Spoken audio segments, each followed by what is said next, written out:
Hello everyone, it's Michael from Chess Lifestyle, and yeah, today I have a pretty nice dream for you guys. Man, I don't even know where to start with this one. But as you can see from the thumbnail, there was some local league chess drama in my match yesterday. I mean, I mentioned it on yesterday's stream, but I was playing a league match, and yeah, I'm gonna add a little bonus for you guys just because I think the story is too juicy to leave out.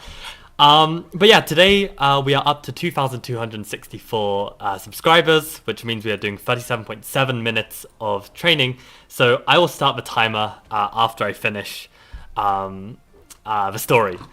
But okay, let's get on to it. Let's get on to the story. I mean, I don't know how long this will take, but yeah, this is really crazy, really crazy. So, okay, I guess for people coming in halfway, I don't know what we'll do. I guess we'll just roll with it and see. So basically, I was playing a league match, and I was playing on board 2.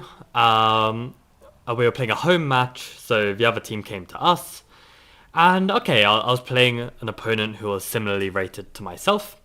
And I decided to experiment with this new opening that I'm testing. And this is the move 1c3.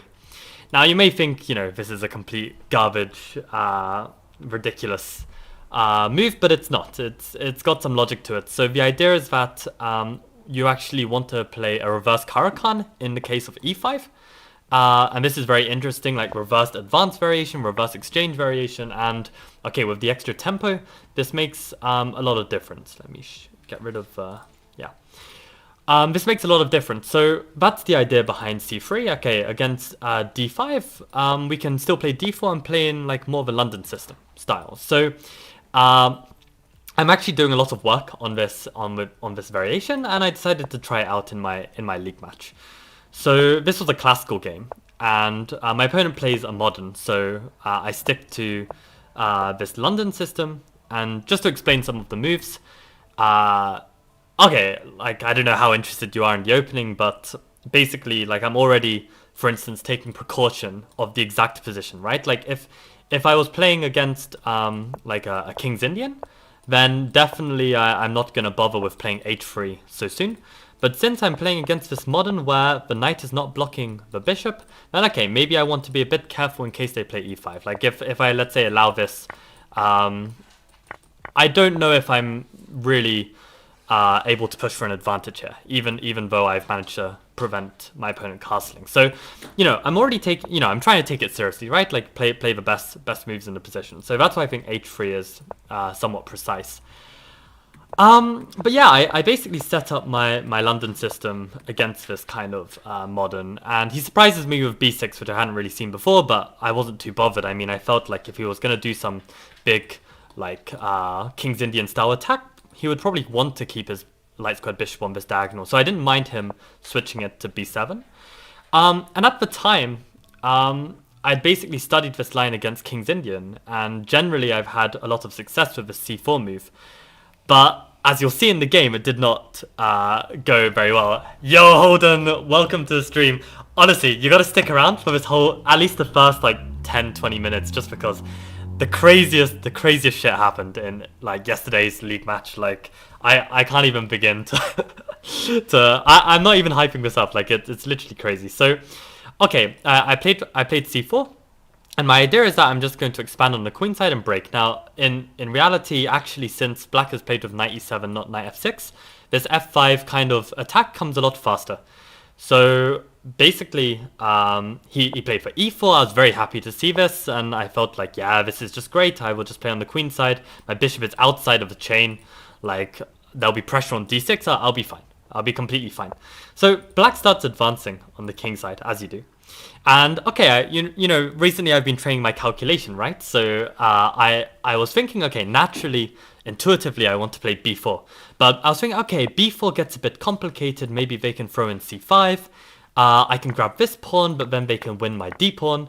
And I was calculating this line because I reveal an attack on the bishop. But after bishop g7, I thought, okay, I can't really move my knight without dropping this knight. So I evaluated this to be better for black. and I called it a day there and decided, okay, let's just play a move like rook c1 first and then play b4.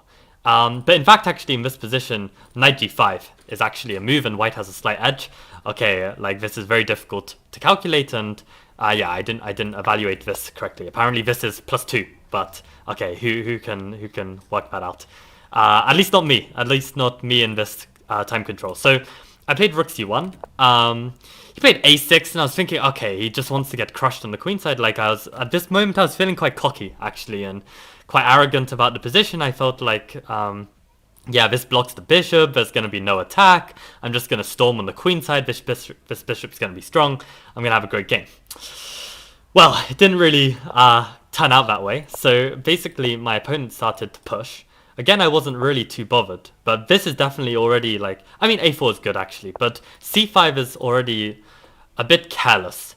And I definitely should have gone a5 as a means to try and like open up the queen side, but probably I've already misplayed it and played some unnecessary moves. So in fact, after c5, my opponent played d5, and this is a very nice move because what black is doing is closing the center and getting ready to just rip open my king side. And in fact, it started to dawn on me, oh crap, like, okay, I've done all these moves on the queen side. What am I actually achieving? Like, I can open the c file, and for what? Like, next black is going to be playing f4, my bishop's going to be shut off, and I don't have any counterplay. So, okay, since this game I've done some opening analysis, and I don't think I'll, you know, be in such a bad position again. But yeah, at this moment I was suddenly realizing how much trouble I was in, and I played the move rook d1 in order to create a square for my knight or bishop. How do you guys find like the music in the background? Is it distracting, or would you rather keep it on? Like, any opinions, and I'll just go with it. But okay, for now, let's keep going. So black pushed f4. I had no idea which one would improve my defensive chances. I was already feeling quite pessimistic about my chances, but I chose bishop f1.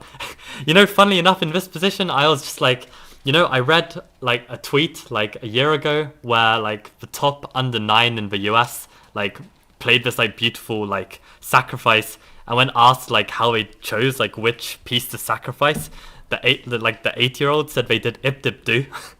So I literally was there looking at my pieces going like ip dip do, like which one am I gonna do? Like I had no clue.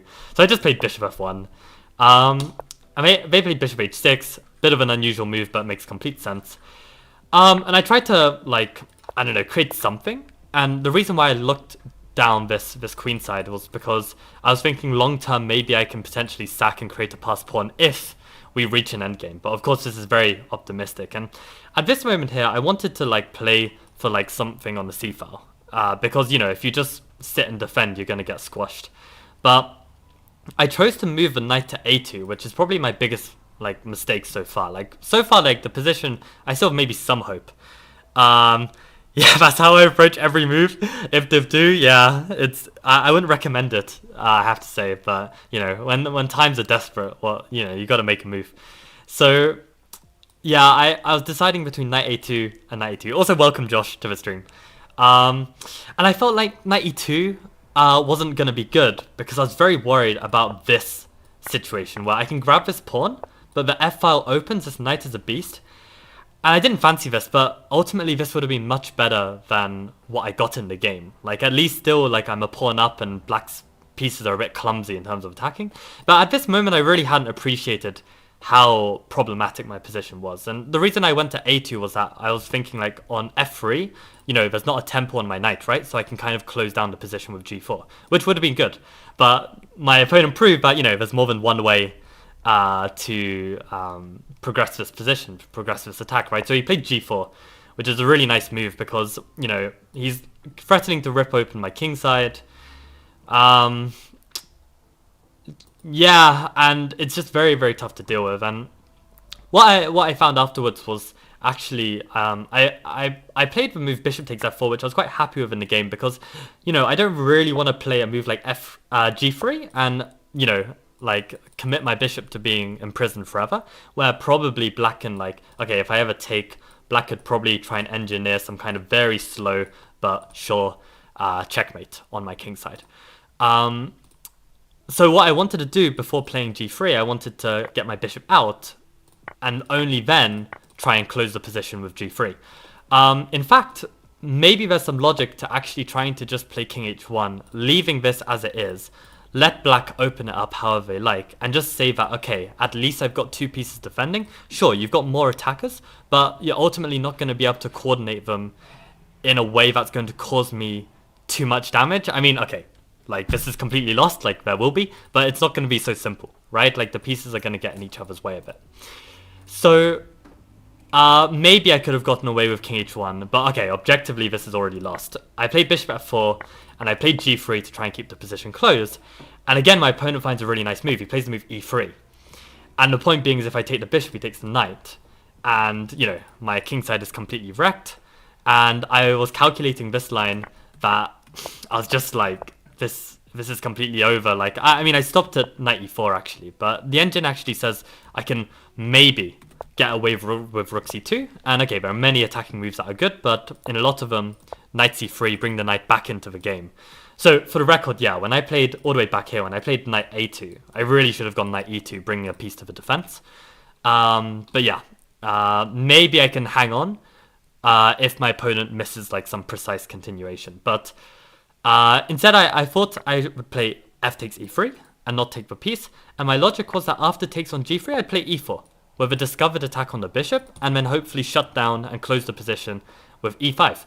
But as I played this, I realized, crap, he has a really strong move here, which he found. G takes h3. I cannot take this bishop due to rook g8. So far a fantastic game for my opponent. I tried to close down the position from this bishop, but knight e4 came in, and again, yeah, in really big trouble here.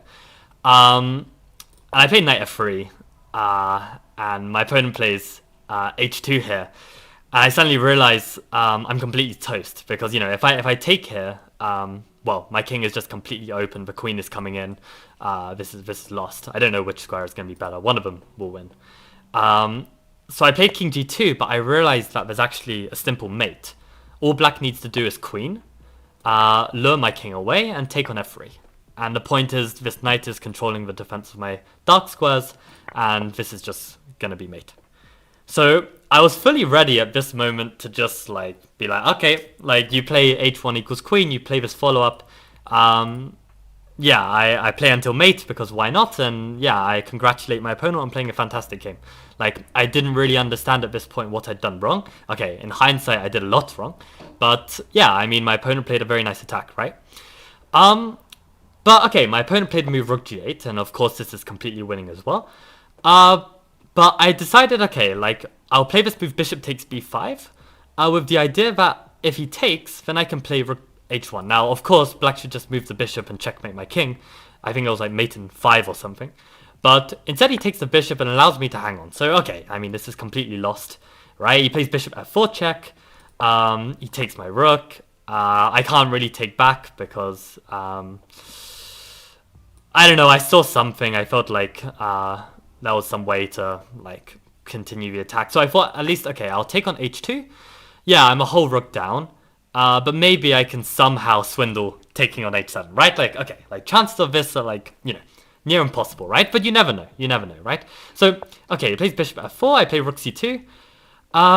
He plays rook c8. And, okay, at this point, I was literally getting down to, like, flagging.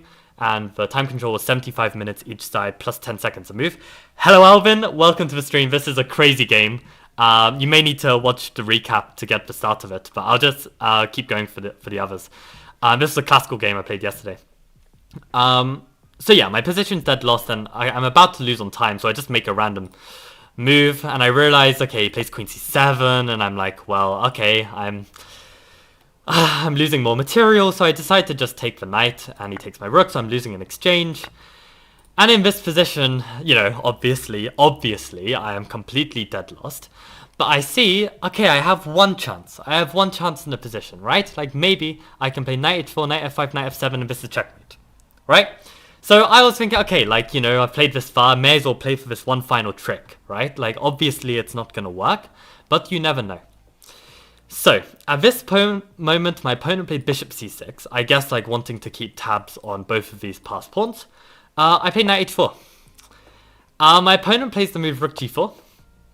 And I was thinking here, like, no way, has he missed my mating net? Like, he's literally encouraging my knight to push forward. So I make like some thinking face, and then I just play knight hf5. And then my heart is like pounding, right? Because I'm thinking like, oh my god, like he's about to blunder knight f7 mate.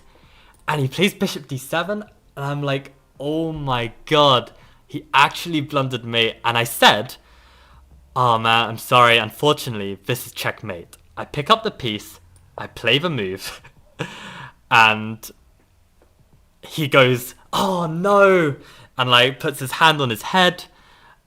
We shake hands, and I stop the clock.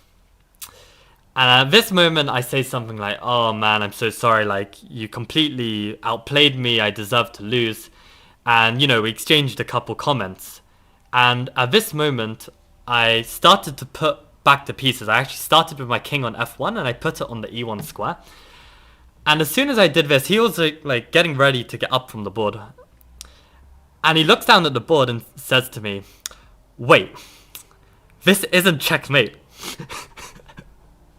So I don't know how many of you like guys got baited that this knight f7 was mate. I guess like, you know, it didn't make some satisfying like clunk sound, so you probably realized that obviously this is not a checkmate. But I mean in the heat of the moment, like, I don't know, I was a tiny bit intoxicated because, you know, we play the league matches in a club, in a pub. I was down to like increment, so I was like just completely like adrenaline fueled. And my heart was beating so much, right? Because I completely forgot that, you know, when the rook moves, it's no longer a checkmate, right? So he says like, this is not checkmate, and I'm like, oh, that is correct. I'm so sorry. I completely thought this was checkmate too. And then I said to him, well, before I say what I said to him, I need to clarify that something like this actually happened to me 10 years ago. And I was actually on the receiving end. I was playing in a junior tournament. I actually remember the exact tournament. It was a Kent Grand Prix tournament. I was playing a boy called Xavier. And I completely outplayed him. A bit like this game, you know, just completely one-sided. And suddenly, my opponent surprised me with a checkmate. He like brought his queen all the way from one side of the board to the other, checkmated my king, like, I don't know. And I completely missed it. And I was just like, oh, you know, damn, I've lost. So he put out his hand, I shook it, and we were about to call it a day. And then I realized, like, it was something like my king was here, and like he had checkmated here, and like he had like some bishop like hiding here, and I suddenly realized I had a rook hiding on this side of the board, but I could just take the queen. And I said to him like, it's not checkmate, I've got a rook here. And he was like, you're right, this is not checkmate. But you know, we'd already agreed on the result, so we decided to call an arbiter over. And the arbiter came over and he said, well, since it wasn't a checkmate, you guys should continue the position from the move before the checkmate, right? So I was fully accepting of that, like, you know, it's my stupid, I mean, like, also his, I don't know, like, I took the arbiter's word for it, right? Like, you know, he knows the rules, like, you just follow them, right? So we were going to repeat continue the position, but then the arbiter said, wait a sec, let me check with the chief arbiter, like what he has to say about the position. And chief arbiter came over, and chief arbiter said, actually, if you have shaken hands and agreed upon a result, that result is final. So in fact, I ended up losing that game because we had shaken hands, we had agreed on a result, and that result is final. So basically, let's flash forward back to this position, right?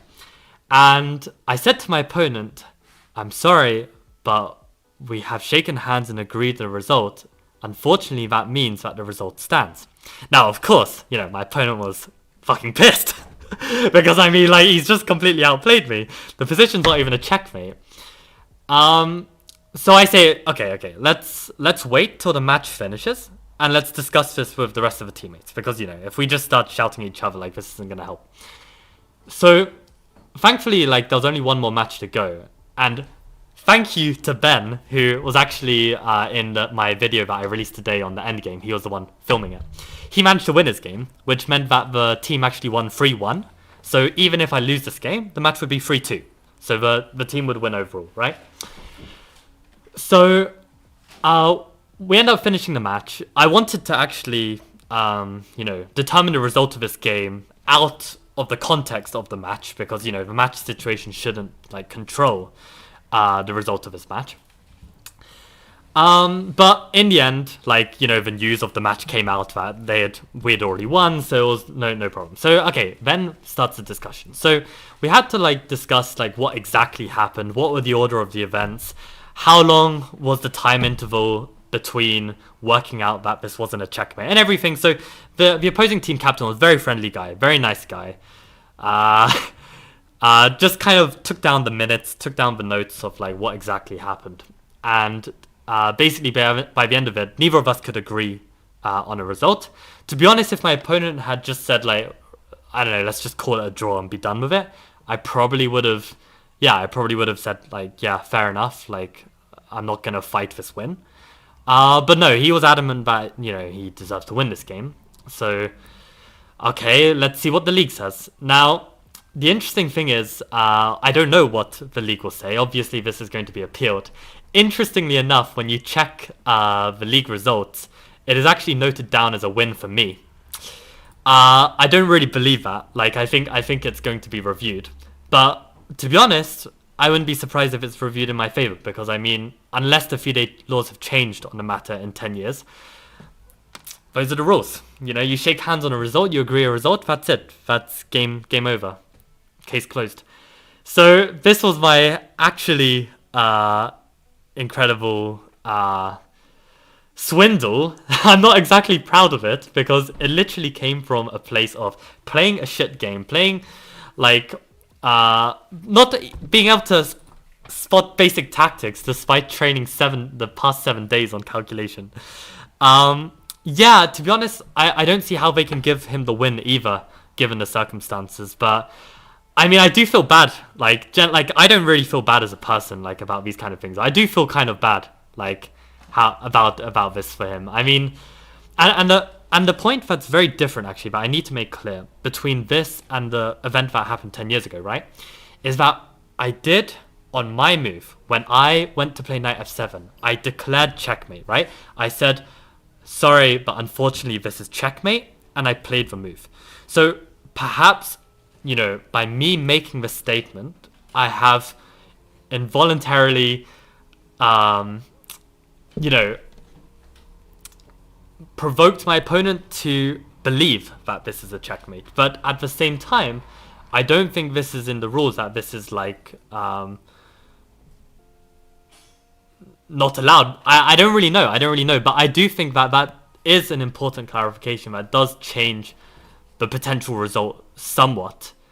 Because it's not like I just played the move and then he agreed the checkmate. I kind of insinuated that it was checkmate. So I think this does affect it. However, I think ultimately it's still up to the player to realize that it's not checkmate and not agree the result that it's checkmate.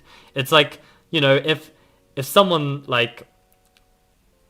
I don't know what other scenario to give, but if an opponent says you're dead lost when they have a win, you don't just believe them. You look at the position and you say, wait, I've got a win, and you played a win, right? So ultimately, I do think it's on the opponent for agreeing the result.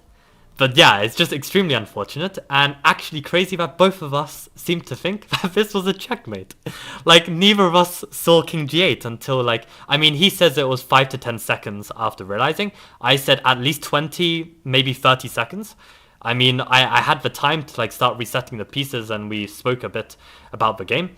So I don't think it was 5 to 10, and the league will take this into consideration, I guess. But okay, ultimately, whatever the league decides, but I think, if anything, this is a really important lesson whenever you complete a game of chess.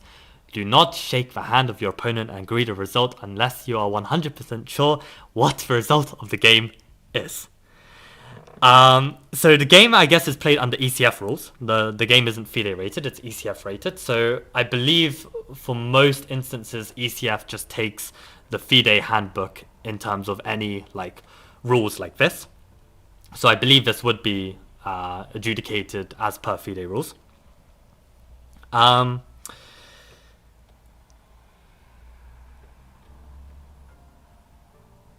and the only way the game finished was in him losing. Right, exactly, and that's the thing as well. Like, I mean, yeah, ultimately I never lost. I was in a losing position, but I never lost. So for me to be given the loss, it's like how can they do that, right?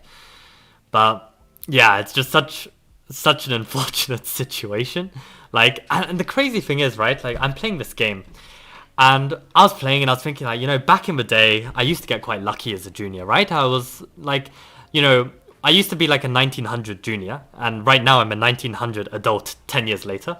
And as a 1900 junior, I was terrible at chess. Like, I literally was able to reflect that my strategy was like 1600, my tactics was probably like 1700, my openings were about like maybe 1750. Nothing of my chess was good. But I got to 1900 FIDE because I was just a master swindler. Like, I just fought so hard. I was like a warrior. I literally fought so hard in so many positions. And I managed to get results where nobody gets results. And I was playing this game, and like I literally got to this position where, h8, well was the moment? Like, oh, way later, way later. Yeah, this h1 equals queen, right? I literally got to this moment. And I thought, yeah, maybe I'm a cat. And a cat has 9 lives, right? And maybe I've got to the point in my life where those 9 lives have run out.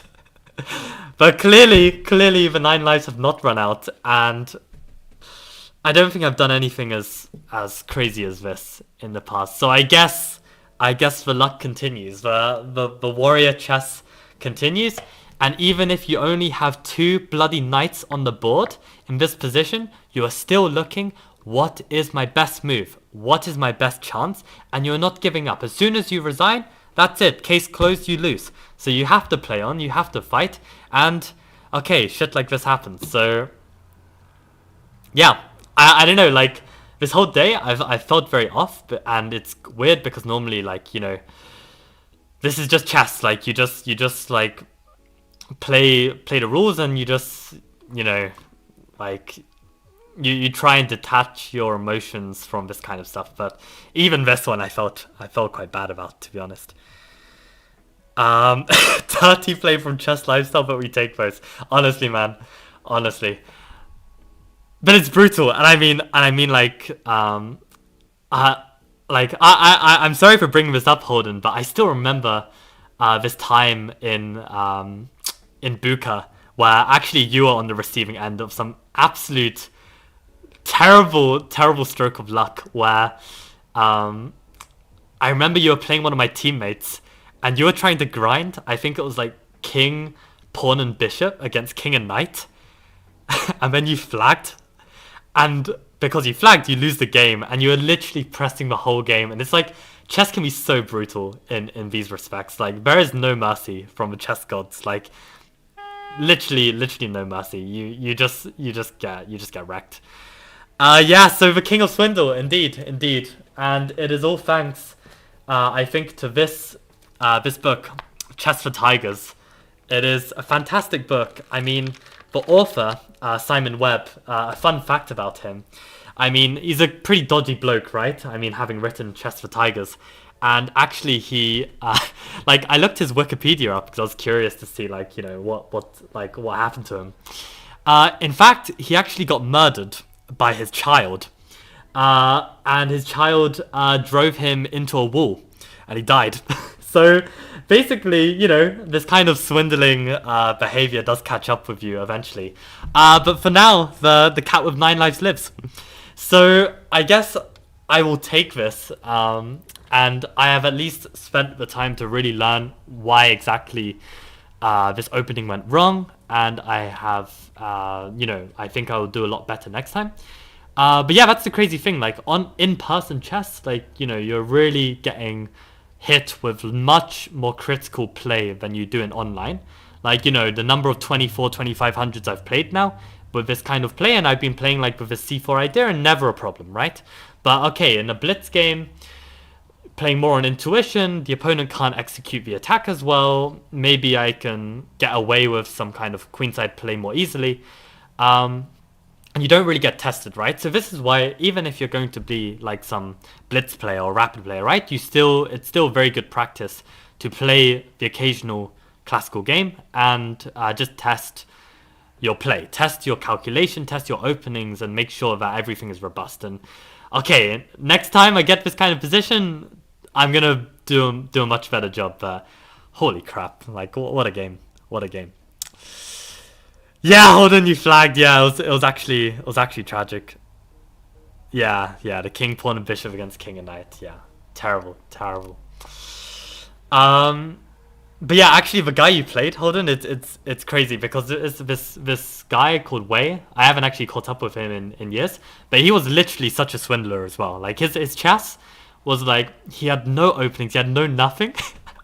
But he would find a way to like win from the most ridiculous positions, and like the fact that he was the one to somehow win that against you, like it wasn't a surprise. Like this kid, he was so tricky, he was so resourceful. Um, the only exception if there's insufficient material to mate. Yeah, and since he had a knight, exactly. So that's the crazy thing, right? Like if you have a position, right, and you have king and knight against king.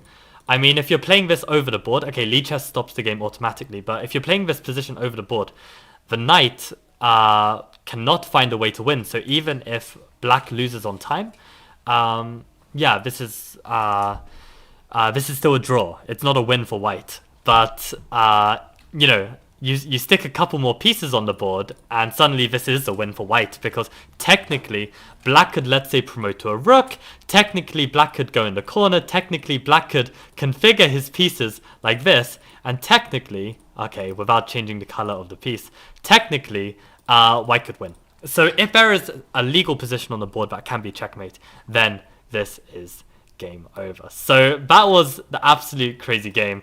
Yassine, welcome to the stream. We were just reminiscing about some UCL days, but also, can you guess the result of this position? Can you guess? I had this in a classical game against a 2000.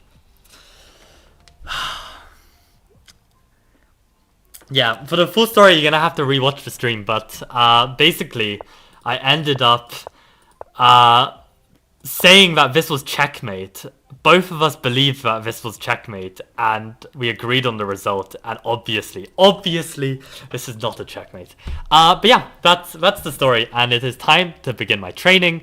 We are doing 38 minutes of training a day. So for anyone new here, I was white, so it was actually crazy.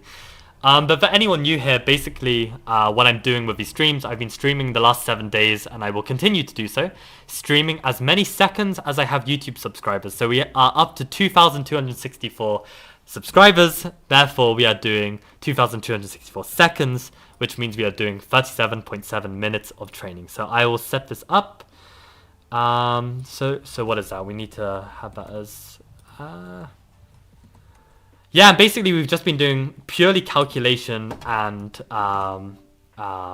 tactical trading because this is what I need the most of. Clearly, evidently, that I thought that this was checkmate. So yeah, we've just been doing this kind of calculation and tactical work. We've tried a few different websites. Maybe we'll start with some Lee Study actually. And then I think we'll finish with some chess neurons. So let's begin. The 38 minutes start now, and let's go.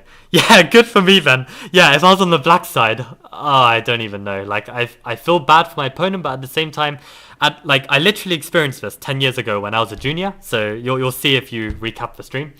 But yeah, it literally happened to me. So it's funny how things come full circle, right? Like I lost a game like this, now I win a game like this. Like it's just how chess works. So yeah, for anyone who doesn't know Lee Study, it's a very cool resource. There are all kinds of studying features. But one thing I really like on it is this feature of blind tactics. And we're not going to go hardcore with 20. Let's start off with 12 maybe, and let's go from there. So the idea of these blind tactics are you're given a position, and you're given some coordinates. And some notation, and the idea is that you calculate this in your head, evaluate the resulting position, and find the winning combination. So what I've been trying to do, of course you could evaluate the starting position, but that makes it a bit easier. So I'm going to try and visualize this, evaluate the final position, and find the winning play. Okay, so black to play and win. So we've got queen b4. I'm going to try not to do arrows as well because it makes it a bit easier. So hopefully you guys can keep up. But queen b4, king e2, queen a3, d6, queen b2 check, king e3, queen c1 check, queen d2, queen g1 check, king e4, queen h1 check, king f5. So the first thing to note about the position is that the king safety of white is very, very bad on king f5. It's like kind of been pushed towards my pawns, which gives me some spidey senses that there might be some kind of mating net. We have to be quick though, because white has more material. This E and D pawn looking very menacing. In a couple moves, we're probably lost. So it's kind of like now or never. So the white king's on f5, our black king's on h1. And yeah, the question is how to continue. So what checks do we have? I mean, queen e4, queen d5, these checks are covered. Queen h3 is actually also covered by the queen, unless the queen is moved. Oh, the queen has moved to a3. I am not... Okay, let me really try and get the final position solid in my head. I'll try and replicate that. You're welcome to message the answer on chat. I'm not going to read chat until I solve this. So queen b4, king e2, queen...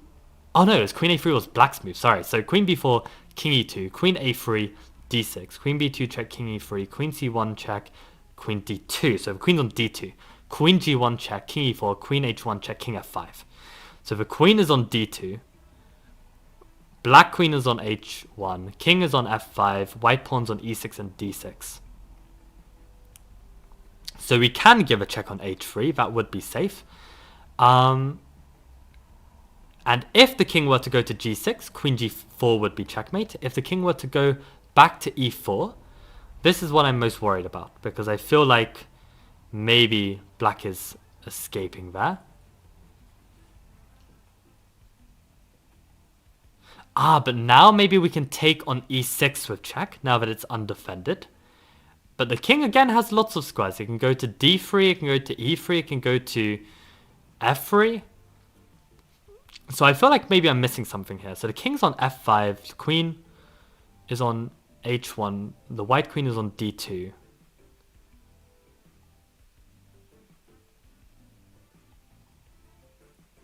Like, I'd love to set up a brinkmate. So for those players who don't play shogi, a brinkmate is basically a forced mate in one. That's not a check. So you basically play a move and anything that white does is checkmate. So it's pretty cool in shogi that they practice brinkmates, like how, you know, chess players practice like checkmate in 1, 2, 3. So they're very good at their brinkmates. Unfortunately for me, I'm not seeing it.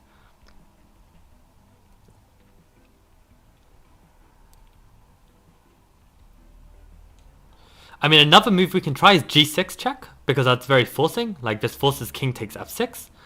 But it feels like the king is, like, escaping. Like, unless we can play the move queen e4 there, and maybe that's a brinkmate. But no, white could then play king e7. And again, they're escaping. So what am I missing? It's probably something really, really obvious. It's probably something very, very obvious.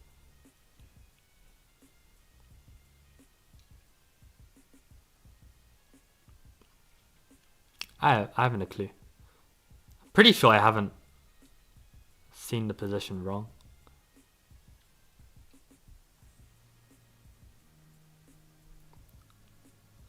Another check that I've completely forgotten about is queen b1 check. So that's why it's so important to look at all your checks in the starting position. And hey, that's a pretty good check, because the white king is completely imprisoned. The king can't escape to g6. And yeah, any block from the queen, we just simply take it. So that's it. Queen b1. So yeah. Basically, when you calculate, you've just got to be so disciplined with like making sure you've looked at every check. And that is something I wish I had in my childhood, because it took until, how old was I? I must have been 21 before I heard of the phrase checks captures threats, which for a lot of you would be actually insane that I haven't heard of this. But yeah, did any of you get this? Alvin, congratulations, queen b1. Do you have a set streaming schedule every week? Yes, I stream every day. I'm gonna stream every day, but I don't have a set time. So I like the flexibility of basically streaming whenever. And if you'd like to join for all the streams, then you're welcome to set a notification, like the bell button on YouTube. I know only like very, very special YouTubers like get this privilege from their viewers, but if you would like to join the stream for every stream and not miss one, then this is probably the best way because I don't even know when I'm gonna stream. I thought it might be g6, king takes f6, queen h4. Aha, interesting. But I guess probably there, like the king will maybe escape out again and get away. So, I mean, these kind of checks are so unintuitive to me, but they're just so, so strong. And you've got to look out for them. Okay, let's speed run to 20, and then we'll go from there. Okay, so we've got queen g3, bishop f4, knight f6 check, king f7, queen h4, queen a7 check, king f1, queen e3, queen takes h7 check, king takes f6, queen takes g6 check, king e7, d6 check, king d8.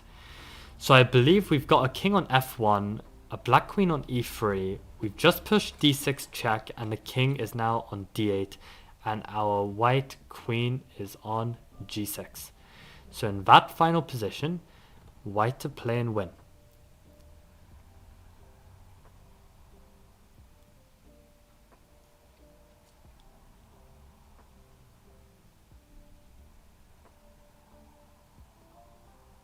And the black bishop's on b4, that's probably an important detail. On f4, sorry, on f4.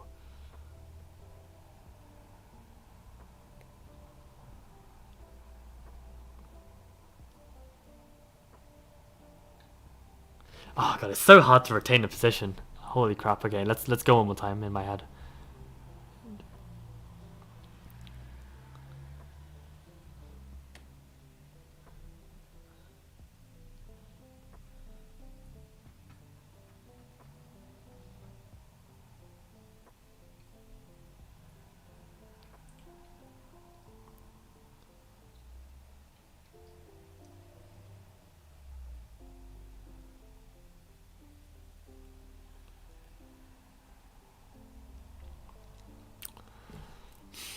So the thing is like, wait.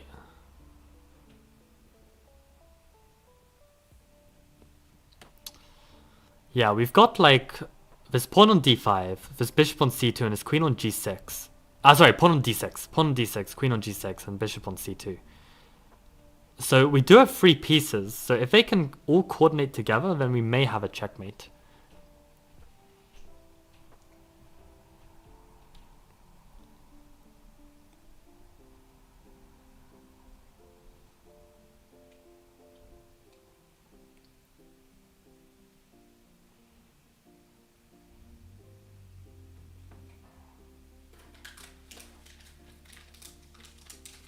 Aha! Why don't we just follow our checks, right? Why don't we just go queen f6 check? And okay, if king e8, queen e7 is mate, so queen f6 check, king d7, queen e7 check, forcing king c6, and I believe queen c7 is mate. So we don't even need the bishop, I think that's just completely mating. So let's go for that. So I think it was queen f6, king d7, queen e7, king c6, queen c7. Right, and this is actually this this pattern where like the pawn controls these escapes and the queen gives a check. I don't know what it's called, but I've seen it many times. But again, I would have only got this had I actually studied my mating nets. So this took many years as well. I hadn't done any studying of mating patterns until like the age of like 2021. And yeah, that's how I'm able to see this. So one more thing I want to clarify is by doing these puzzles, the goal isn't so that in a game you can like study this deep. Actually, it's recommended to like strong players, you only need to calculate 3 moves deep. And by 3 moves, that means like 6 of this. So like 1, 2, 3. Like this would be as far as you need to calculate to already be a very strong player. But the actual practice of being able to hold the position in your head, this is a useful one. Because when you're actually playing in a game, you don't want to make a slip up on this. And if you're calculating many variations for the whole course of a game, yeah, you want this muscle to be trained, right? So this is why we're like pushing ourselves to go like beyond what we would actually need. But okay, I think this visualization is very useful. So okay, let's keep going. So let's do 16 now. Okay, nice, Sir Space Lee. Do I know you, Sir Space Lee, or are you just a Chess Lifestyle fan? And if so, what was the first video that got you into these videos? Right. Okay. Okay, so 16 moves deep this time. Let's go. So we've got Rook C1, E5, Queen B3, E4, Knight D4. Oh, sorry. One more thing I want to just add for you guys. If you're struggling to know, like, when I see the move Rook A C1, I know exactly what that means, right? I can literally, when I look at this, I see this, right? So if you feel like you're struggling with the notation, before, working on these puzzles, I would definitely recommend trying to improve your notation skills and your understanding of okay, king e5 is there, right? And the way to do that, I recommended it on the last stream or the stream before, but on Lichess you can actually practice your coordinates, so that's one useful way. There's also a very nice mini game on the app Magnus Trainer, so I will quickly show this. Yeah, there's an app. Unfortunately, you have to pay for the app, but it's a subscription as well. But I think it's very much worth it. Like if you just buy 1 month and then you do the whole app in that 1 month, like your game will improve tremendously. So this is one method as well. And the other one is just notating your games. Like even if you're playing online, if you just play some classical games, like half an hour each, you notate on a pen and paper every time. Yeah, this will become much faster, and it's very important actually that you are good at this, because when you're trying to calculate, it's basically signposting in your head. So if you don't have clear understanding of what square and what piece moving to that square, you don't have a word for it. It's kind of like trying to communicate to someone without a language, right? If you're trying to calculate without any kind of written notation in your head, more chance of a mistake. So okay, that's the rant over. Let's get back to the training. Okay, cool, nice. Hey, I mean 400 to 750 is a big jump. It really is. Especially if we're talking I don't know, chess.com, chess.com 750 is no joke. 750s can play chess. So yeah, that's nice. What's the website? This website is called leestudy.org. So definitely recommend looking up. Everything on it is free, so be sure to check it out. But okay, let's try the 16 move visualization. So okay, Rook A C1, E5, Queen B3, E4, Knight D4, Bishop A6, Bishop takes A6. What the hell is Bishop A6? But okay, Bishop takes A6, Bishop takes H2 check, King H1, Knight G4, Knight F5.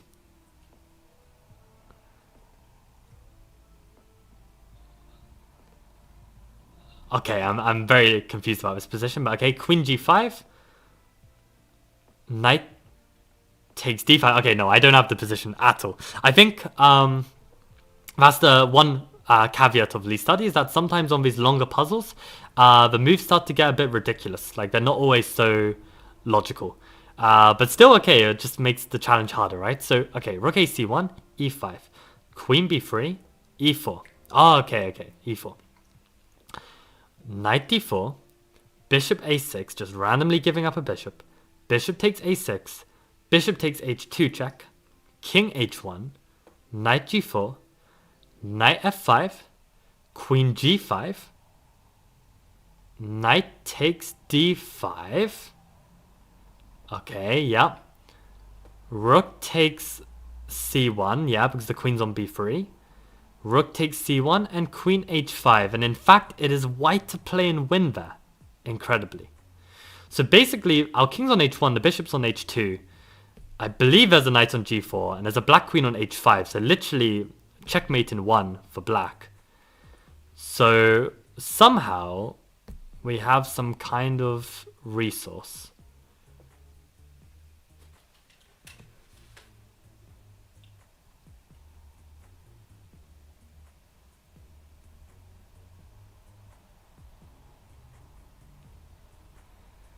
Holy crap, I think I see it.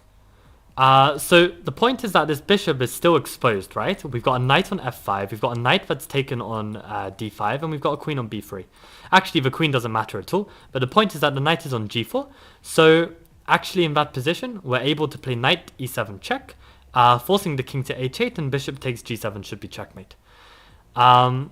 So just to make sure I've got the visualization perfect, I believe there's a black knight on g4, a black queen on h5, black bishop on h2, white king on h1, white knight on f5, white knight on d5, black pawn has been pushed to e4, white queen is on b3, the rooks have traded and we now have the f rook on c1.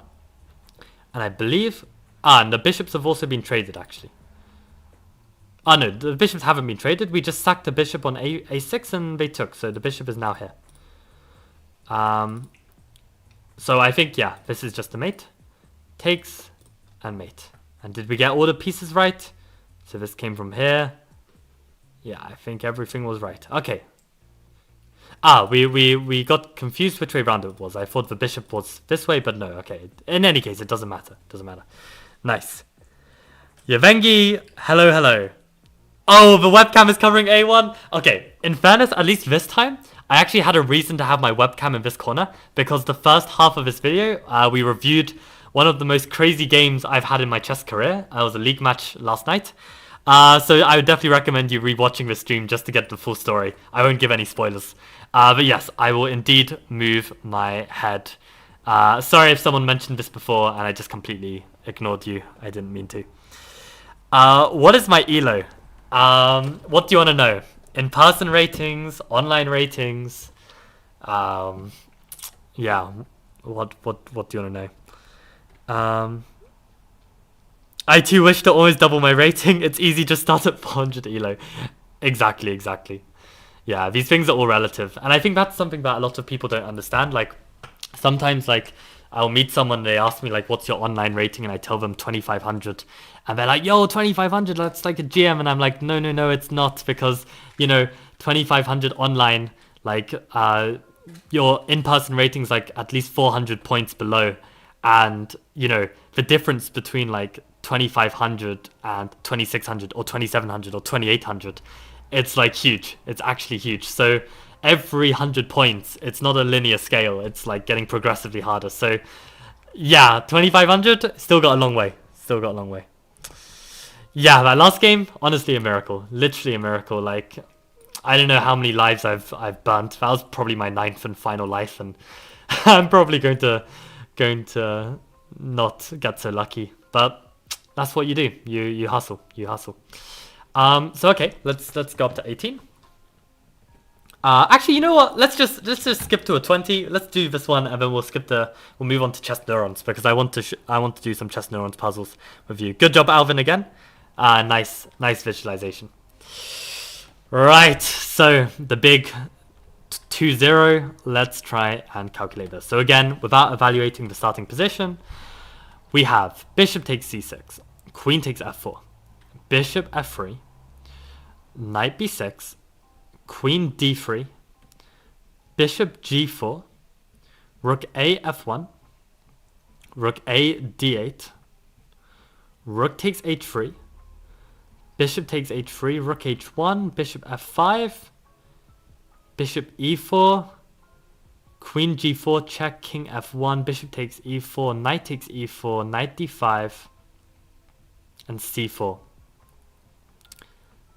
Oh, okay, and I was gonna say, like, how's it white to play and win? White just played c4, but okay, knight f4 is the last move. Oh, isn't this really easy? No, I'm being dumb. For some reason, I thought, like, I had, like, some battery and it was just checkmate, but no. Okay, so actually, where are all the pieces? So, okay. I understood some of the position, but I definitely don't have the clear picture. So let's go one more time.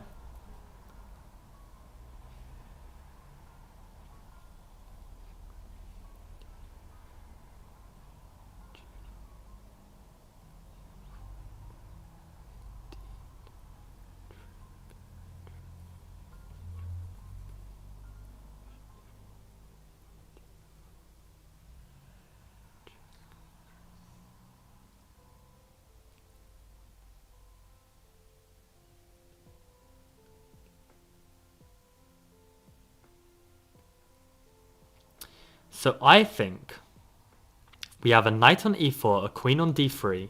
They've got a knight attacking our queen on f4. We've got a king on f1. We've got a rook, I want to say on h1. And the h pawn is no longer with us, I think. Yeah. Yeah, that was long gone.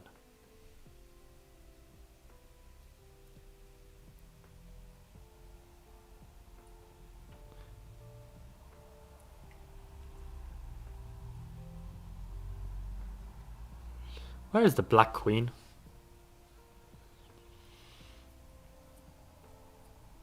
Oh, on g4.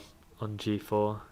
And the black knight is on f4. And the black still has a bishop on f5, or did they take it? No, they took the bishop on e4, right.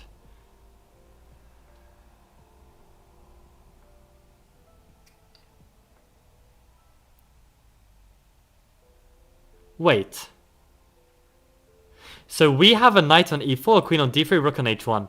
So then actually it's pretty simple. We're just playing for this, and therefore we just need to remove the knight, and then we can play queen h7. So I think that's literally it.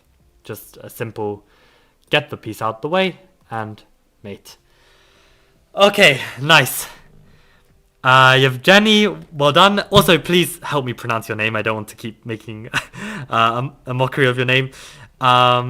But yeah, knight f6, gf6, queen h7, fantastic. Normal distributions. Yeah, I'm definitely on the extreme scale with my swindling skills. I don't know if that was the context, but in any case, let's move on to something else. Oh, I'm actually so special. Wait a sec. I have been doing the countdown and I've not been showing it on stream. Oh, no, I just hit it, I think. Yeah, so, okay, we've got 40 minutes left. I think I did have the countdown at some point.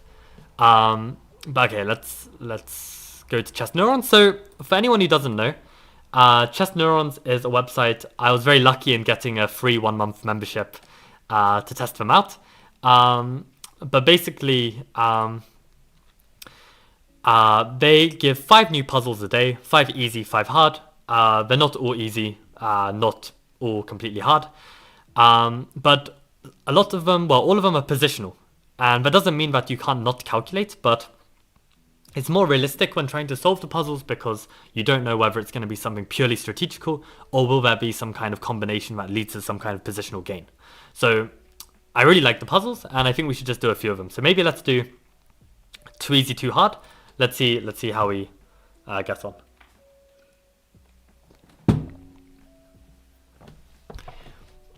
Okay, so it's white's turn to move.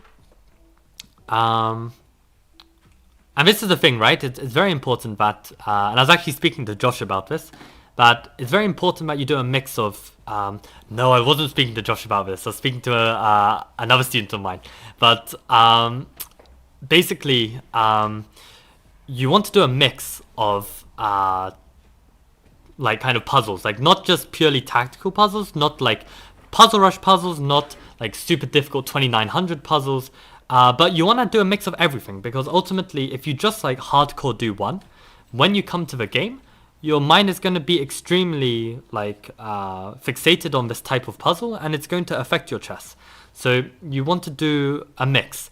And actually this is not only with like puzzles but also with general training. So in the past like I've tried to like train like certain aspects of my chess. And okay, right now sure, like I'm training calculation tactics on stream, but that's not to say that I'm not doing other training elsewhere, right? Like I analyzed my opening and understood a lot. So it's very important you do a lot. And if you just focus on a single skill, then it's going to mess up your chess. And like I remember like I worked really hard on like one area and then I kind of forgot everything about everything else and I lost every game because of the other stuff, right? So you've got to really keep everything in context and not just get carried away with like some very focused training. It's probably the same as gym, right? Like if you just, let's say, train one bicep and you just focus on this for like, I don't know, 6 months, well, heck yeah, you're gonna have that strongest bicep ever, and you're gonna look like a freak. So, like, depends on what your goal is, right? So, okay, that's enough procrastinating. Let's actually solve this. So, as always, evaluate the position first, and then try and determine what is the best move for white.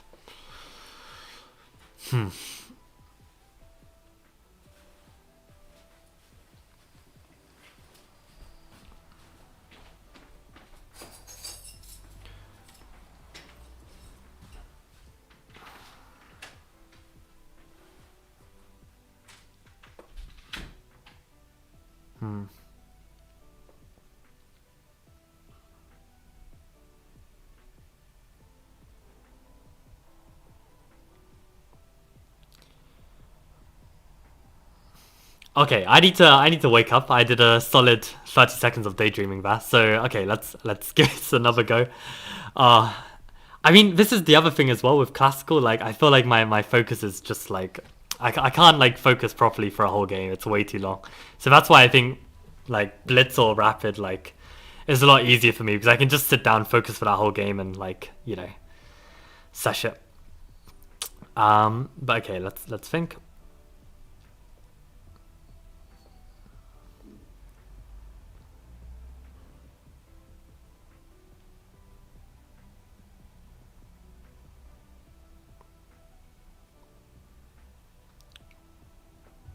Yeah, so you're welcome to write your answer on chat. I'll check them out in just a second. So, okay, let me finish with some conclusions and then we'll discuss.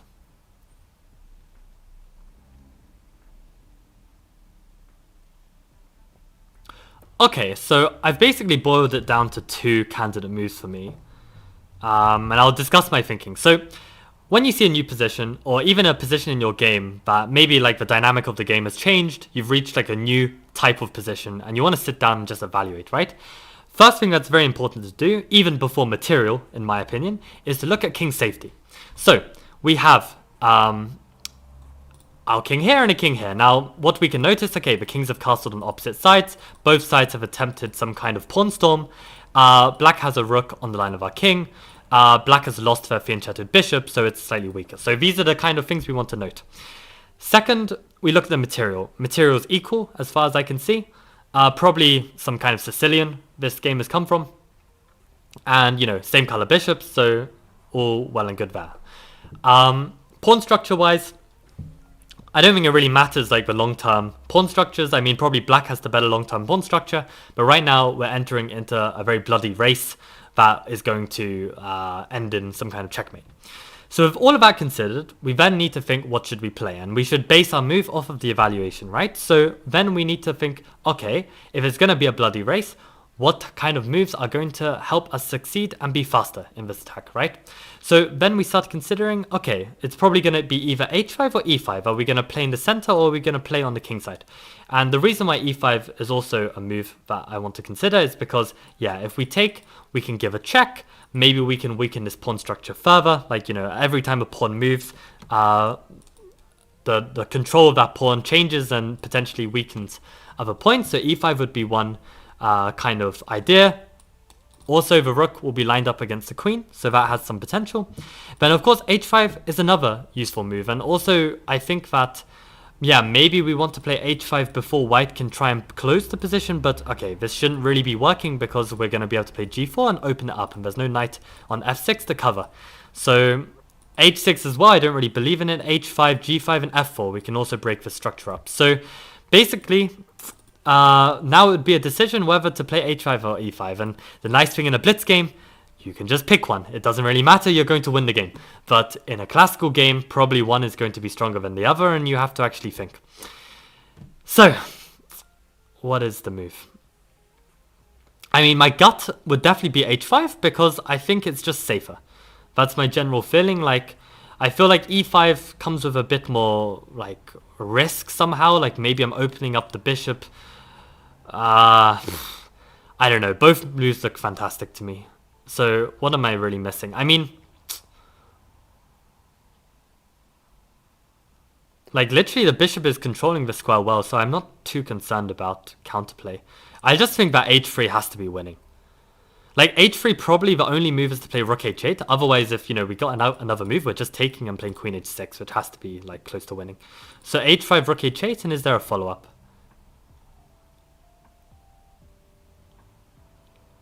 I don't know, maybe there we can go h6 check and then even play e5 now. And that just looks very, very strong. Yeah, start with h5. I think it has to be a useful move, and then we continue with e5. I think that has to be right. Okay, nice. So again, this is the one thing I find annoying about chess neurons, that not always like the most logical candidate moves are given. Like he doesn't give e5 as a move. But yeah, let's check out with Stockfish what. Okay, I don't see the eval. Okay, so +3 is h5, but what about?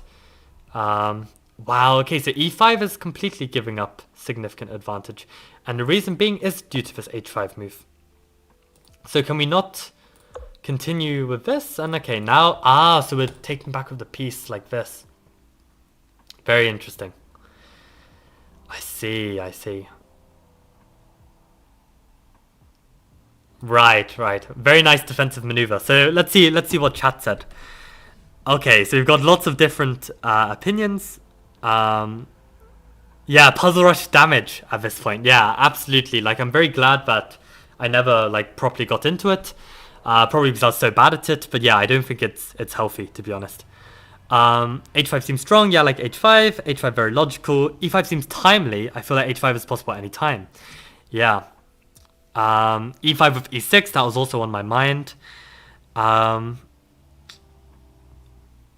Black should probably keep the tension after e5 and go a4, right? So maybe, yeah, Alvin's sensing that, like, yeah, this might not be so, like, it doesn't create as much of a threat, and maybe Black can create some counterplay. But Engine is actually finding this beautiful defensive maneuver. Yeah, f3 seems a bit weak. Yeah, that's the other thing as well. Like, this attack is never doing anything. You can always play king b3, and there's this very well-known idea that on b3 you can always take once and play a3 to close the position. And that's what you always want to do. You want to close any potential attack on your king. So yeah, that would just be fine. But yeah, I think this attack is way too slow, and yeah, h5 is the way. So okay, glad I could get the answer. But as you can see, these questions aren't completely simple. And yeah, okay, h5 with e5 next, exactly. So I got it spot on, which is nice. And this e6 idea from Josh. So yeah, all around good answer, guys. Good answer. Okay, let's do the next one. Okay, so this is white's turn to move. So again, make sure you evaluate the position. You see how much depth, right? I went into the evaluation, and without this kind of depth, you're going to miss the subtleties of the position. Like, I still miss some subtleties. I missed this rook h8, h5 rook h8 idea. So yeah, the more evaluation, the better in terms of determining the best move. Okay, let's go again.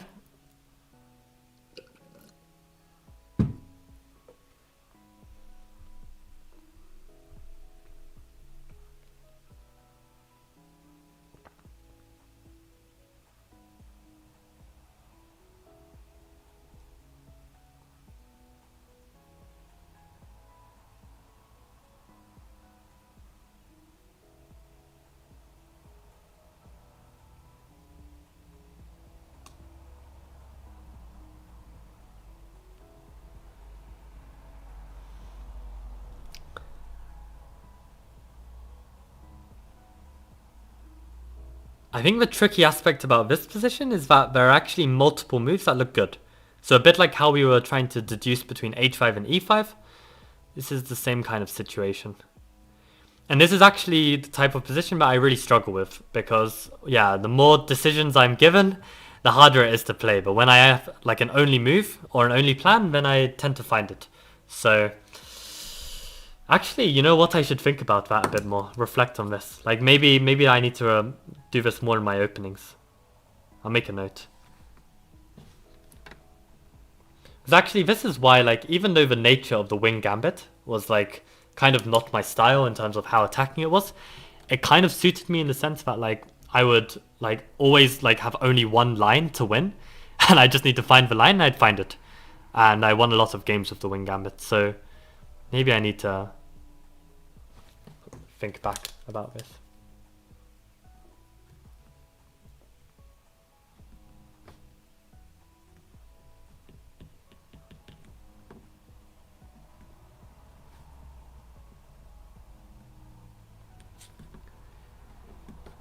Yeah.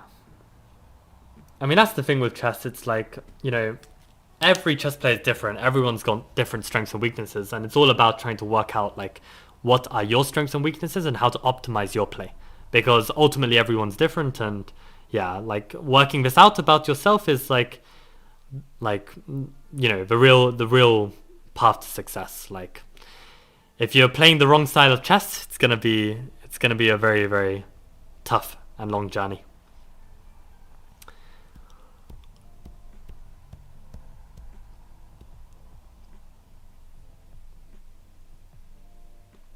Okay.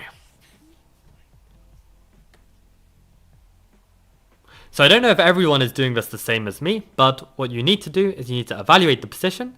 You then need to come up with your candidate moves without calculating at all, like visualizing at all.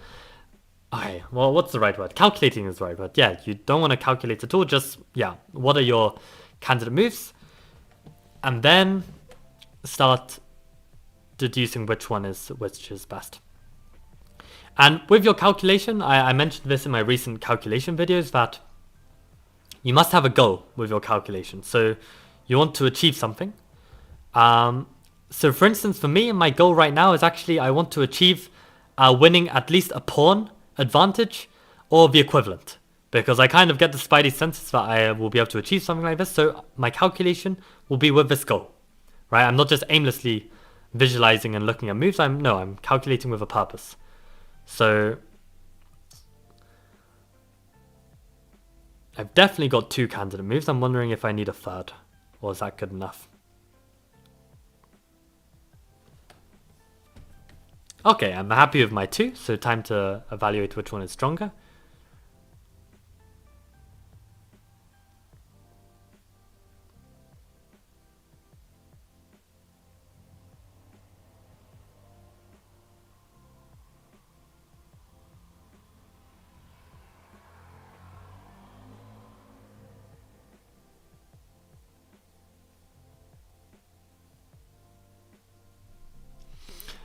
I'm trying to read chat, but I keep forgetting that I'm supposed to solve this first and not read chat.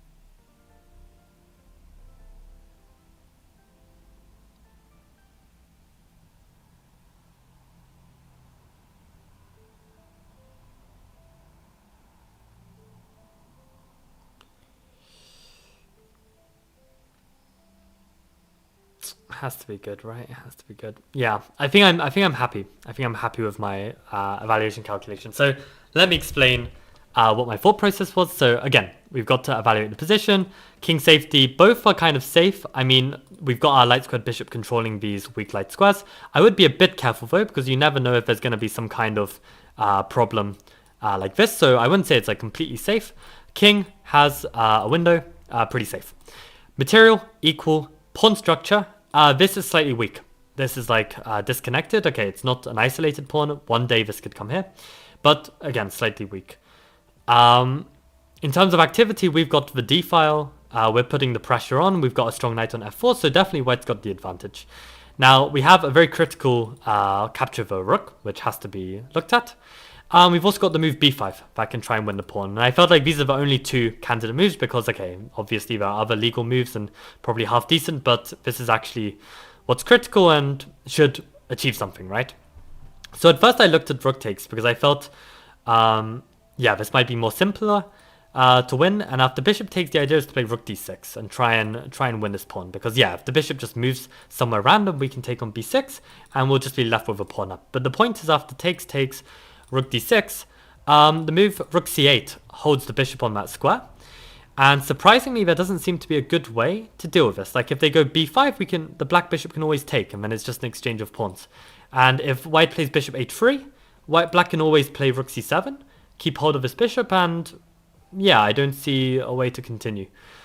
So, okay, I could always look further than that, and you know, there's this famous like saying that you should always look one move further than when you stop. But for now, okay, maybe there's no need. Maybe I can just play b5 and actually just win easily. And that's exactly what I think is the case. Like, you just play b5. And if rook takes, we're hitting b6. It can't be defended. If we play b5 and they try and counterattack, we just take the b6 pawn with tempo. The bishop moves somewhere, and then we can protect our a pawn. I don't know what's best. If we play rook a1, or do we push the pawn? It doesn't matter, right? Because ultimately, we're going to have something. So we don't need to waste brain cells right now, like working out what's the best way to deal with it.